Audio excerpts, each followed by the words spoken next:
Selamat siang, perkenalkan saya Made Hindivi, saya dari Sekolah Tinggi Ilmu Kesehatan Ngesti Waluyo, Parakan, Temanggung. Di sini saya akan menjelaskan sedikit tentang apa itu vaksinasi. Vaksinasi adalah proses pemberian atau memasukkan vaksin ke dalam tubuh, sehingga vaksin yang di dalam tubuh akan merangsang sistem kekebalan tubuh supaya memproduksi adanya antibodi.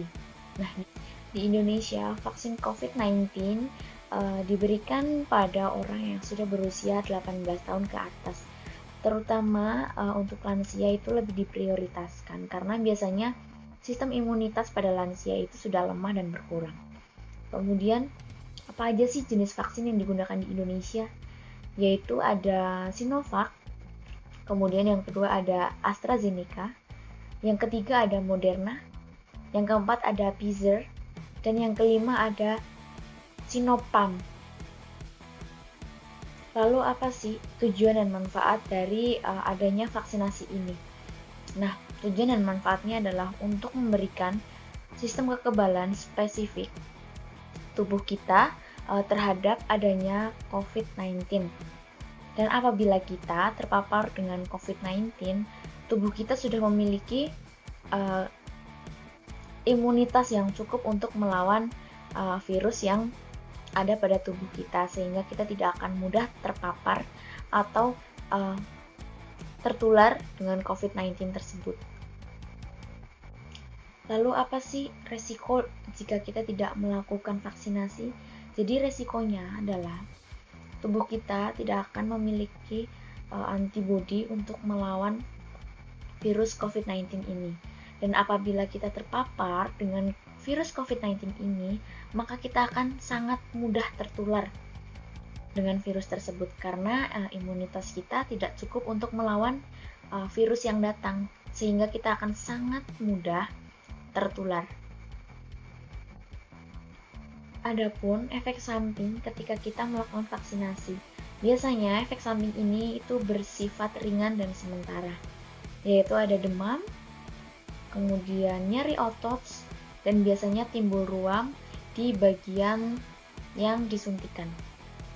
Dan lalu apa sih tindakan yang harus kita lakukan ketika efek samping tersebut itu terasa berat? Nah, kita itu bisa konsultasikan dengan tenaga medis, bisa kita tanyakan ke puskesmas atau layanan kesehatan lainnya. Lalu gimana sih prosedur vaksinasi dari mulai pendaftaran? Jadi, dari pendaftaran kita itu ada dua cara, yaitu online dan offline. Online kita bisa mendaftarkan diri kita melalui website. Kemudian kita tinggal melengkapi data-data, mengisi data.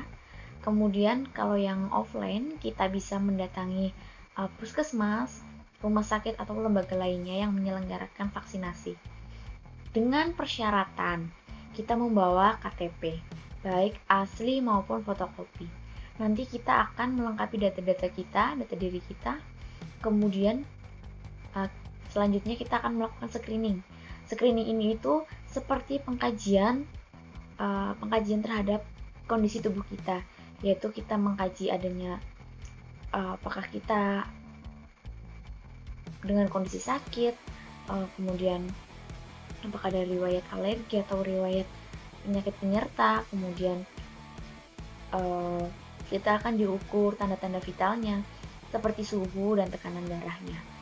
Apabila kita sudah melewati screening dan kita bisa divaksin, maka kita akan langsung disuntikan vaksin tersebut. Setelah kita menjalani suntikan tersebut, biasanya di tangan bagian atas, di lengan bagian atas.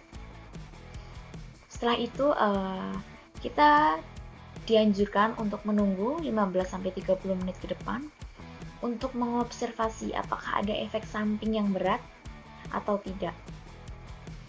Setelah itu apabila kita tidak mengalami efek samping apapun, maka kita akan selesai. Nah, setelah selesai kita akan diberikan surat vaksinasi sebagai tanda kalau kita sudah vaksin. Kemudian selain itu juga kita akan mendapat sertifikat vaksinasi yang bisa digunakan kalau kita bekerja maupun kalau kita bepergian. Itu bisa ditunjukkan bahwa kita sudah menjalankan vaksinasi. Nah, buat teman-teman semua, mari kita sukseskan vaksinasi COVID-19 tahun ini. Mencegah lebih baik daripada mengobati. Terima kasih.